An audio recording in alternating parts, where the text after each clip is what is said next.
Ukwezi kwa gatanu ariko kwa Gicurasi rero abantu bavutse mu kwa gatanu bakunda kunoza akazi, barakundwa, bakunda gutembera, bakunda kunguka ubumenyi. Dukomeje mu kwezi kwa munani, abantu bavutse mu kwa munani barakundwa, bakunda guhabwa amashimwe, bagira ishyari, akantu k'ishyari ni utuntu twabo, bagira inzozi zagutse, bagira impano y'umuziki. Ubwo ni abahanzi nyine mu magambo make.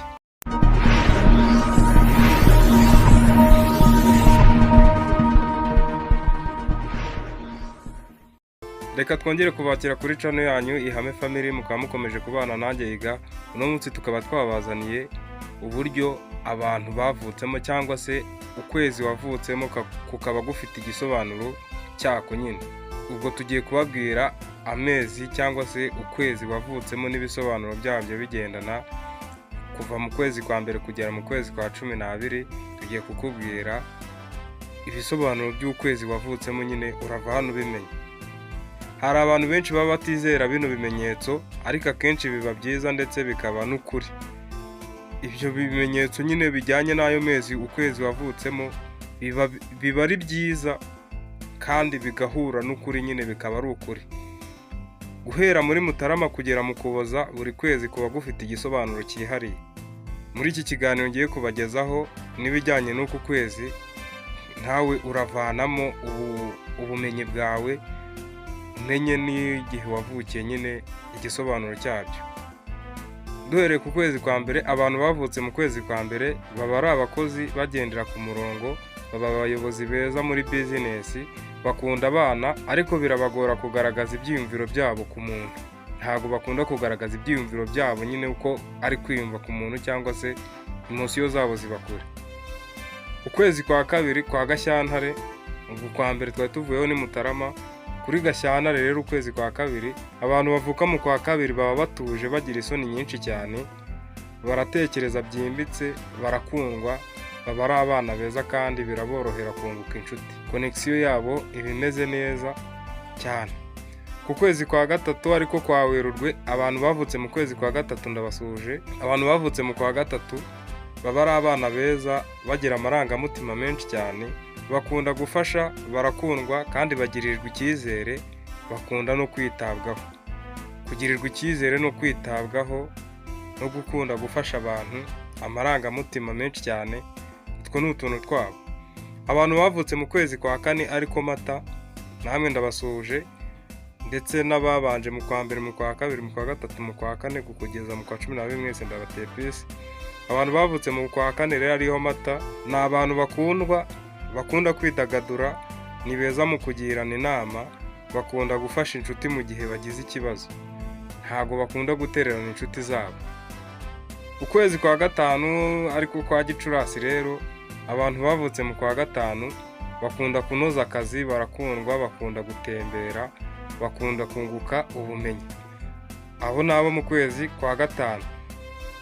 Ukwezi kwa gatandatu Kamena June, ukwezi kwa Iga yavutsemo. Abantu bavutse mu kwezi kwa gatandatu mwese ndabasuje byimazeyo. Icyo gihe ngo twumve ibyacu, ibi nibyo bindeba, nawe bikureba wowe wavutse mu kwa gatandatu. Abantu bavutse mu kwa gatandatu biraborohera kugira inshuti, birabagora gukira ibikomere iyo bakomerekejwe, bagira amagambo menshi, bakunda kujya impaka zubaka. Ntabwo bajya impaka z'amatiku, ahubwo ni impaka nyine zifite profit ndende, ntabwo bari limited. Ubwo abo mu kwezi kwa gatandatu mwese turiyumvise, adukomeze Nyakanga nabo biyumve. Mu kwezi kwa karindwi, abantu bavuka mu kwa karindwi bakunda inshuti, bakurura abantu vuba kandi biga vuba, bahora batuje, bakunda kurinda ubuzima bwabo, baritwararika cyane. Dukomeje mu kwezi kwa munani, abantu bavutse mu kwa munani barakundwa, bakunda guhabwa amashimwe, bagira ishyari, akantu k'ishyari ni utuntu twabo, bagira inzozi zagutse, bagira impano y'umuziki. Ubwo ni abahanzi nyine mu magambo make. Abavutse mu kwezi kwa 9 kwa Nzeri cyangwa September, abantu bavuka mu uku kwezi bagira kwihagararaho, ni abakozi bagira n'ubwenge, bahora bashaka utuntu dushyashya. Dukomeje muri Oktoba, ukwa 10, Ukwakira, abantu bavuka mu kwa 10 byoroshye kugira inshuti, barasekeje, kumureba biba bisekeje, barabeshya rimwe na rimwe, bakunda n'abana. Gukunda abana, kubeshya sometime ni utuntu twabo. Dukomeje ukwa 11 ariko Ugushyingo, abantu bavutse mu kwa 11 bagira ibanga, baba bacecetse, bakunda guceceka cyane nyine, baba bafite ibitekerezo byinshi, barakara byoroshye, ariko nanone ikiruta byose baranizerwa. Abavutse mu kwezi kwa 12 ariko kwa nyuma, Ukuboza cyangwa se Desebre, abantu bavuka mu kwa 12 bakunda gukina, bakunda igihugu, ni abana b'igihugu nyine, ni n'abana beza. Ibyo byari ibisobanuro by'amezi tugenda tuvukamo mu buryo butandukanye, buri wese afite ukwezi yavutsemo, hari uwavutse mu kwa 1, ukwa 2, ukwa 3, ukwa 4, ukwa 5, ukwa 6 kugera mu kwa 12, buri wese yumvishemo igisobanuro cyiwe. Nari nabibateguriye, nta makuru mbazaniye ariko nanjye nari nkeneye kumenya, niyo mpamvu nayamenye kugira ngo namwe nyabamenyeshe. Njye nitwa Iga, turire kuri video z'ubutaha, ndabakunda cyane.